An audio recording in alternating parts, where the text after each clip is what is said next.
কবি শঙ্খ ঘোষের রচিত একটি কবিতা। কবি এই কবিতায় মানুষের মনস্তাত্ত্বিক অবস্থা এবং সম্পর্কের টানাপোড়েনের একটি সুন্দর চিত্র তুলে ধরেছেন। কবিতা বিশ্বাস। সবসময় কি ভালোই বলবে লোকে? মন্দ কথাও শুনতে হবে কিছু, তাই বলে কি ভেঙে পড়বে শোকে? তাতেই এমন মাথা করবে নিচু?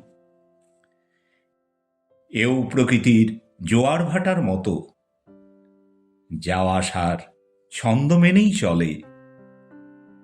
রাত্রিবেলায় বিরাট ছিল ক্ষত, ভোর ধুয়ে দেয় সবটা শিশির জলে। তোর মুখটাও যদি এমন কাতর, আমার জীবন শূন্য লাগে তবে। আই তো দেখি অবিশ্বাসের পাথর, সরিয়ে দুজন বাঁচি সগৌরবে।